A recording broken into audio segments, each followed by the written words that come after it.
बिस्मिल्लाहिर्रहमानिर्रहीम। अस्सलाम वालेकुम नाज़रीन, आप यूट्यूब चैनल देख रहे हैं। मैं इमरान खान हूँ। इससे पहले कि बाकी खबरों की तरफ जाऊँ, मैं पहले एक जुल्म की इंतहा हुई है और पाकिस्तान तहरीक इंसाफ का सोशल मीडिया इस खबर को सामने लेकर आया। एबटाबाद से ताल्लुक़ रखने वाले तहरीक इंसाफ के कारकुन ज़ीशान, ये आप देख लीजिए इनका चेहरा, ये इन्हें कैद कर लिया गया था और अभी इनको अटक जेल में रखा गया है।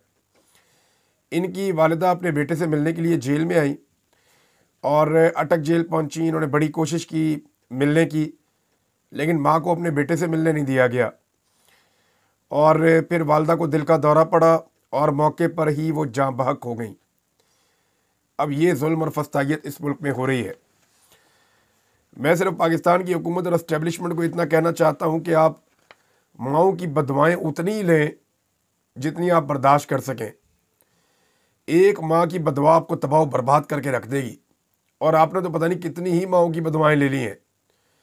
कितने ही बेटों को तकलीफ़ दी है, कितनी ही बेटियों को तकलीफ़ दी है आपने, कितने ही बेगुनाहों को उठा के आपने जेलों में डाल दिया है, कितने ही लोगों के ऊपर जुल्म और सितम के पहाड़ आपने तोड़े हैं, कितने इंसानों का आपने दिल तोड़ा है, कितने लोगों की चादर और चार दीवारी का तकद्दुस पामाल किया है।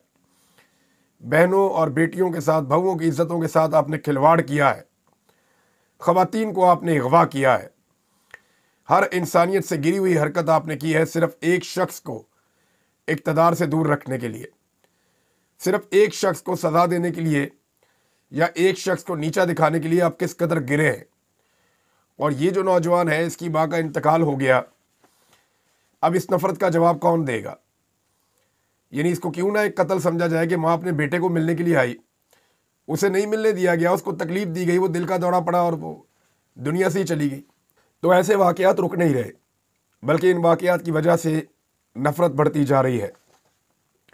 नाज़रीन, एक और ख़बर, पाकिस्तान तहरीक इंसाफ के कुछ सोशल मीडिया के लोगों ने और कुछ तहरीक इंसाफ के ओहदेदारों ने ये क्लेम किया कि इमरान खान साहब को जेल में शदीद तकलीफ़ में रखा हुआ है और उन्हें बहुत ज़्यादा अजियत दी जा रही है। ये खबर ना सिर्फ बल्कि दी गई, बहुत तेज़ी से इस खबर को फैलाया गया। एक शख्स ने मुझे भी रब्ता किया और मुझे रब्ता करके उसने इस किस्म का क्लेम किया, लेकिन मुझे उसकी बात पे यकीन नहीं आया, क्योंकि वो जो खबर मुझे दे रहा था उसका कोई सबूत ऐसा मैसर नहीं था और ना मेरा कोई दूसरा सोर्स उस खबर को कंफर्म कर रहा था उस वक्त तक के लिए। यानी माजी में ऐसा हुआ कि मैंने आपको जेल के अंदर से बड़ी अहम खबरें आप तक पहुंचाई हैं मैंने, लेकिन इस मरतबा इमरान खान साहब के हवाले से जो खबरें आ रही थी उनको कन्फर्मेशन नहीं मिल रही थी। हो सकता है ये खबर दुरुस्त हो, लेकिन मैं क्योंकि जब तक काउंटर चेक नहीं करूँगा तब तक मैं ये खबर दे नहीं सकता। लेकिन पाकिस्तान तहरीक इंसाफ के जो सेक्रेटरी इत्तलात हैं, शेख वक्कास अकरम साहब, उन्होंने इसके ऊपर अपना रद्द अमल दिया है। उन्होंने कहा कि खान साहब के वकला की टीम जो जेल के मामला देखती है, मैंने एक फोकल पर्सन से मेरी बात हुई है जिसने मुझे यकीन दिलाया कि खान साहब के साथ इस किस्म का कोई सलूक नहीं किया जा रहा जो चंद लोग सोशल मीडिया पर ये चला रहे हैं। एक और वकला टीम मेंबर फैसल चौधरी ने मुझे ये भी बताया कि खान साहब की आज उनके बच्चों से बात करवाई गई है। मैंने बारहा पूछा, मगर उन्होंने मुझे बड़े वसूख से ये बात बताई।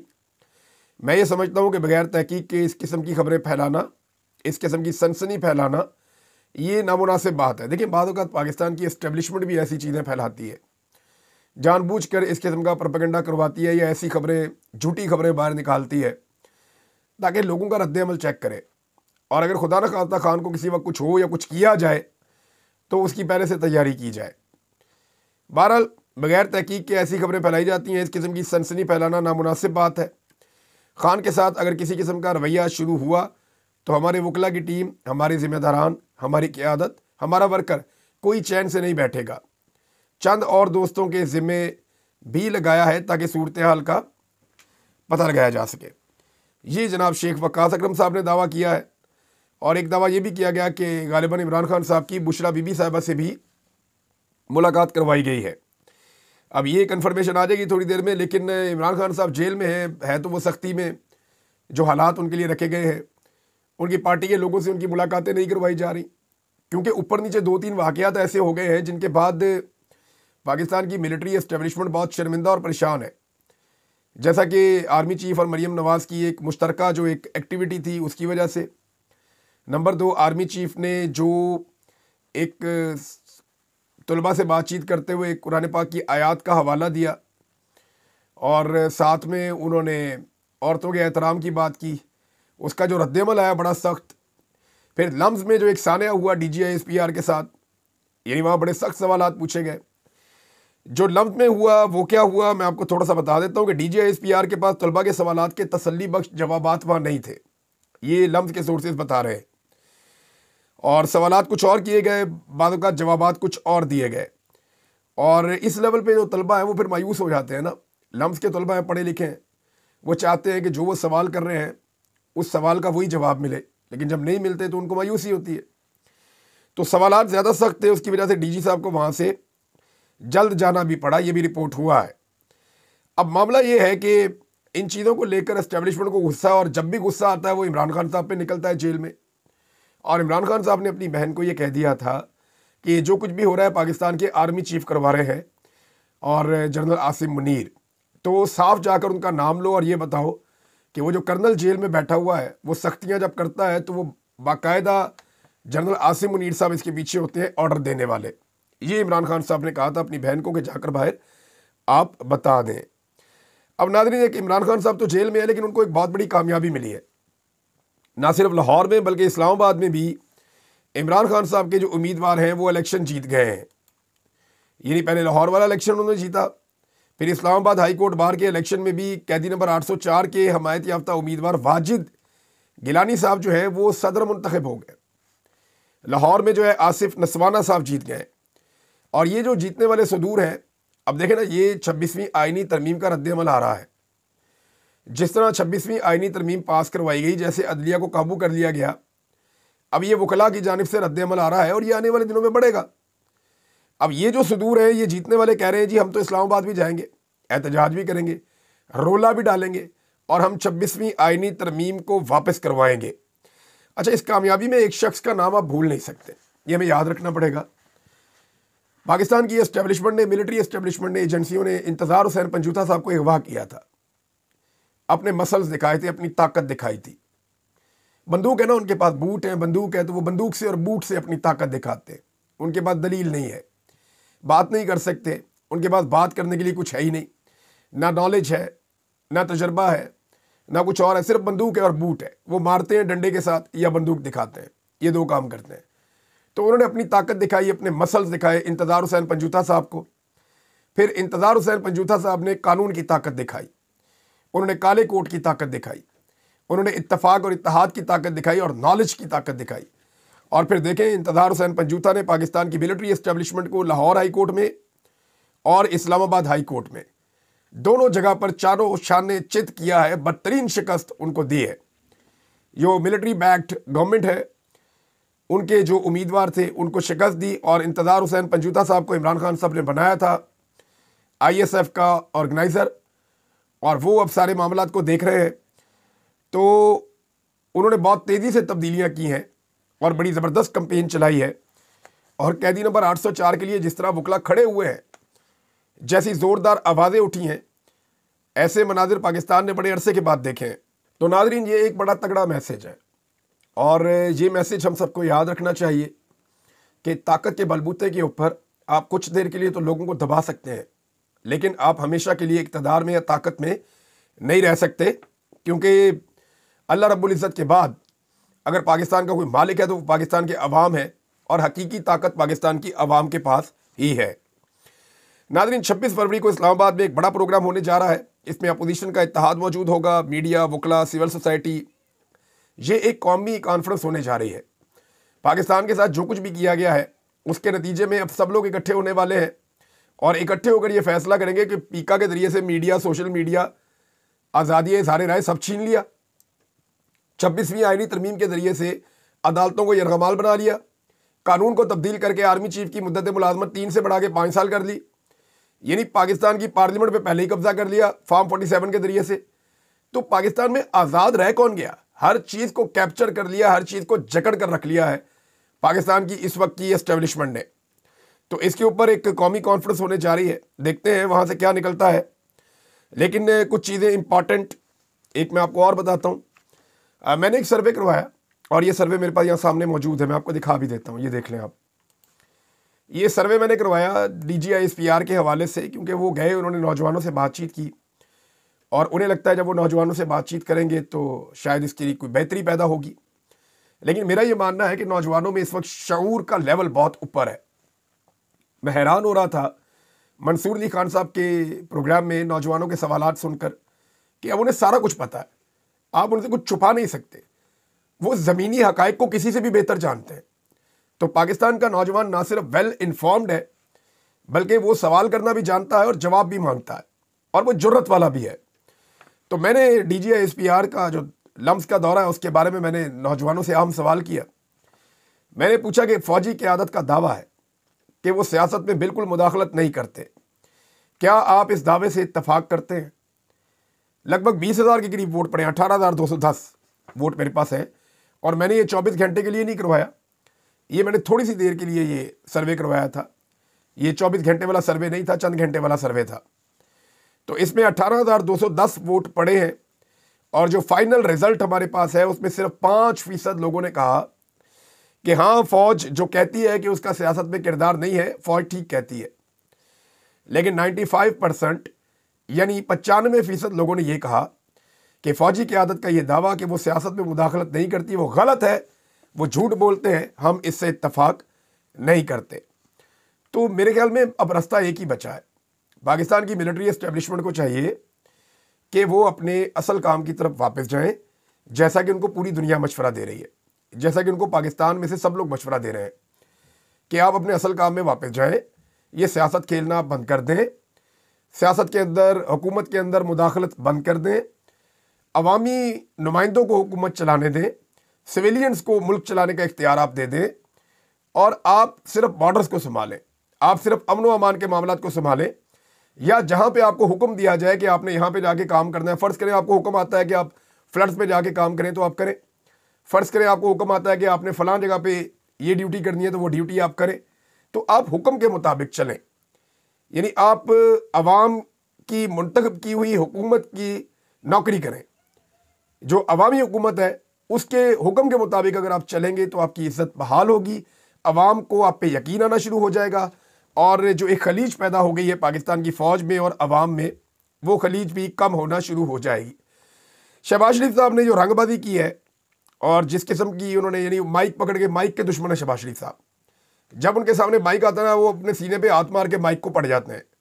पता नहीं कोई पुरानी दुश्मनी है उनकी माइक के साथ कि मेरा नाम शहबाज शरीफ नहीं है, मैं ये कर दूंगा, मैं वो कर दूंगा।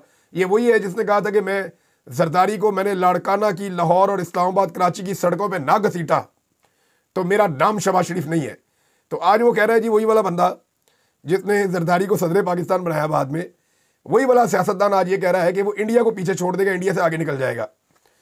ज़रा ये देखें, मुजम्मल असलम साहब बता रहे हैं कि पाकिस्तान का जो टोटल GDP है ना वो 350 अरब डॉलर है। यानी हम जितनी भी खिदमात या मसनूआत पैदा करते हैं, हमारी टोटल कौमी पैदावार जो है, चाहे वो मसनूआत हैं, चाहे वो खिदमात हैं, कुछ भी है, उनकी टोटल मालियत 350 अरब डॉलर है बस।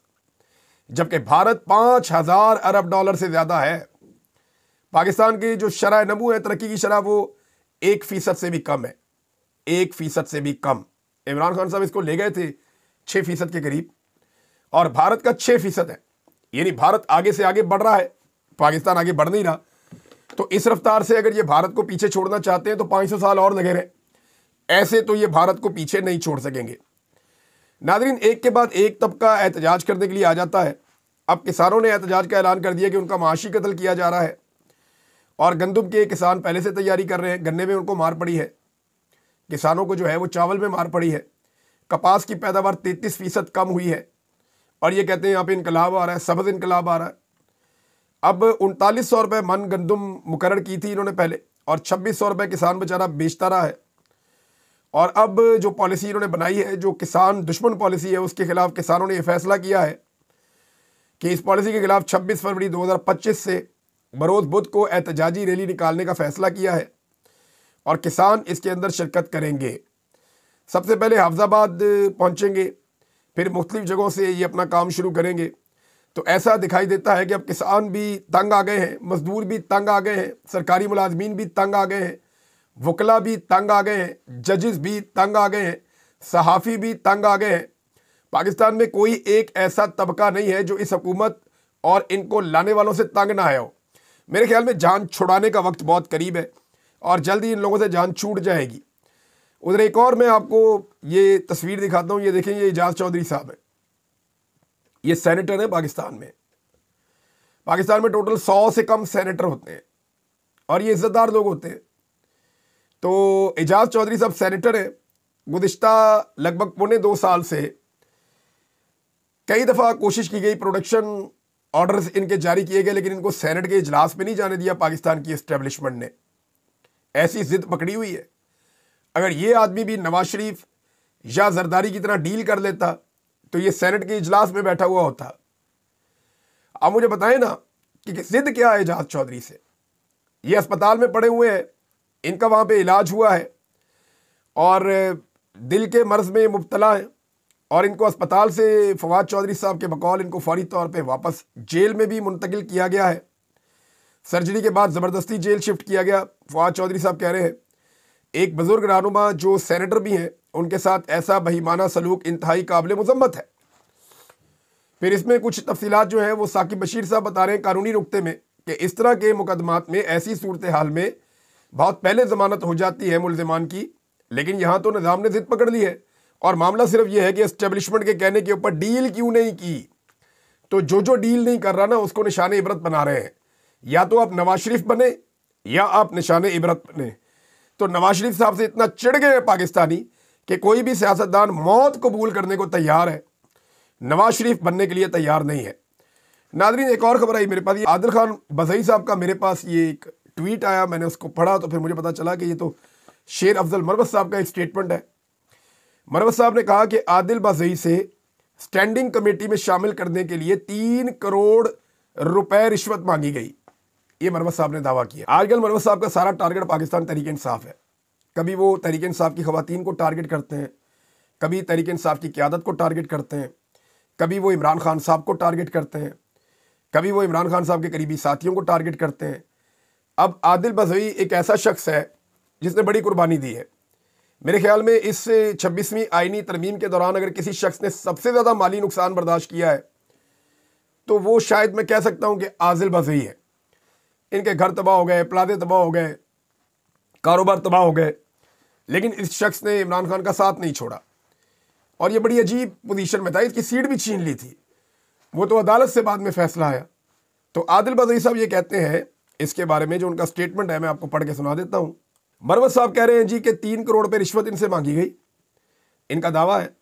आदिल बज़ई साहब कह रहे हैं कि ये बात इंतहाई अजीब है, मुझे इस मामले का कोई इल्म नहीं है। यानी जिससे पैसे मांगे गए उसको नहीं पता, वो तीसरे बंदे को पता कि मांगे गए हैं।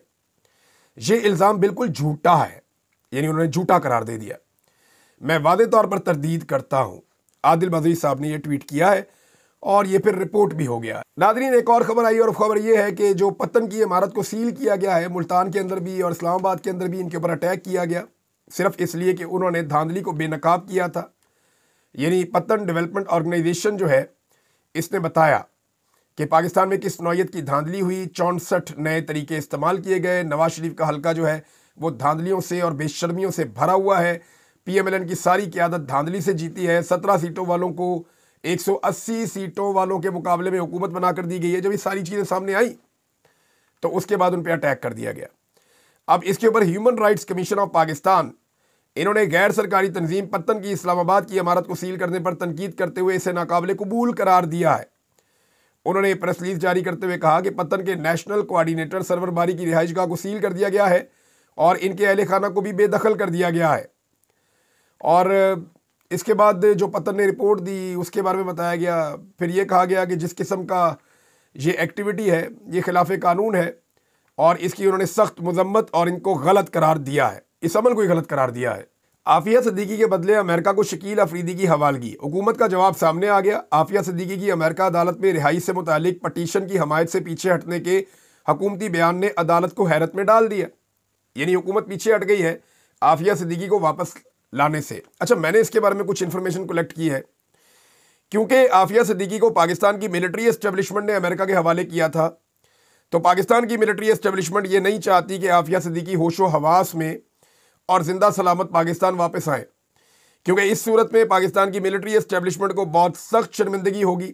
जब लोग उन्हें देखेंगे और वो ये बताएंगी कि उन्हें जो मिलिट्री एस्टेब्लिशमेंट है उस वक्त की, उन्होंने पकड़ के अमेरिका के हवाले किया था और इतने साल तक कौम की बेटी जो है वो अमेरिका की कैद में रही है और उस पर किस किस्म के मजालिम हुए हैं, तो इससे मिलिट्री एस्टेब्लिशमेंट के खिलाफ मजीद नफरत पैदा हो जाएगी। लिहाजा आफिया सदीकी वाले मामले से अगर हुकूमत पीछे हट जाए और अपने मौक़िफ़ से पब्लिक में कुछ और कहे और वहाँ जाके पीछे हट जाए, तो इस पर हैरान होने की ज़रूरत नहीं है। नाज़रीन, एक और ख़बर है और ये बहुत अजीब खबर है। यानी जैकबाबाद है, पाकिस्तान का एक इलाका है, और वहाँ से ये खबर आ रही है कि डोनाल्ड ट्रंप की जानिब से गैर मुल्की इमदाद मुंजमद किए जाने की वजह से पाकिस्तान के गर्म तरीन शहर जैकबाबाद के रिहायशियों को साफ़ पानी की फराहमी का मामला ख़तरे में पड़ गया। और भाई टैक्स हम देते हैं पाकिस्तान की गवर्नमेंट को, टका के हम टैक्स देते हैं, तनख्वाहों के ऊपर हम टैक्स देते हैं, एक माचिस की डिबिया खरीदते हैं उसके ऊपर टैक्स देते हैं, हमारी सांसों के ऊपर इन्होंने टैक्स लगाया हुआ है, पाकिस्तान को दुनिया का महंगा तरीन मुल्क बनाकर इन्होंने रख दिया है। तो ये पीने का पानी आज भी हमें ट्रंप ने देना है? और भाई टैक्स तुम्हें हम देते हैं, बेशर्मों की तरह तुम हमसे पैसे ले जाते हो, तो हमें पीने का साफ पानी डोनाल्ड ट्रंप ने देना है? भाई उसके पैसों पे तो नहीं बैठे हुए हम, अब हमें जो पीने का साफ पानी देना है हमारे टैक्स के पैसों से हमें दो ना। ये वैसे अजीबोगरीबी में खबरें पढ़ रहा हूँ। और नाज़रीन, आखिर में खबर मैं आपको और बता दूँ, जैसे बहुत सारे लोगों को अगवा किया जाता है ना, वैसे ही अब खबर ये आ रही है और मेरे पास से सोर्सेज ने बताया कि आमिर मुगल के पीछे सब लोग पड़े हुए हैं और पाकिस्तान की एजेंसियां इस्लामाबाद के जो सदर हैं पाकिस्तान तहरीक इंसाफ के आमिर मुगल, उन्हें अगवा करना चाहती हैं। चंद दिन पहले उनका एक सेक्रेटरी था जो अगवा हो गया था 26 नवंबर के दिनों में, अंसर अब्बास उसका नाम है। ये चंद दिन कबल वापस आया है और इसने अब्दुल्ला नामी एक असिस्टेंट कमिश्नर के पास एक बयान भी रिकॉर्ड करवाया है और इससे ये बयान लिया गया है कि जो हाशिम नामी लड़के ने रेंजर्स वालों को कुचला था गाड़ी के नीचे देकर, तो तुम ये बयान दो कि आमिर मुगल के हाथ में क्लाशनकोफ थी और वो ड्राइवर के साथ बैठा हुआ था, उसके हुक्म पर रेंजर्स वालों को कुचला गया है गाड़ी के नीचे और फिर आमिर मुगल ने बाकायदा क्लाशनकोफ से गोलियां चला चला कर वहाँ पे रेंजर्स वालों को जो है वो मारा है। और ये यानी अजीबोगरीब किस्म की स्टोरी एक जो है ये बयान लिया गया है और ये एसी है अब्दुल्ला, उसके पास ये बयान लिया गया है। और अब जो टारगेट है वो अंसर अब्बास के वापस आने के बाद जो समझ आ रही है वो ये है कि अब आमिर मुगल साहब को अगवा किया जाएगा, उसे पकड़ने की कोशिश की जाएगी। तहरीक इंसाफ को चाहिए कि अपने साथी को महफूज करें। अब तक इतनी, अपना ख्याल रखिएगा, अपने चैनल का भी। अल्लाह हाफ़िज़।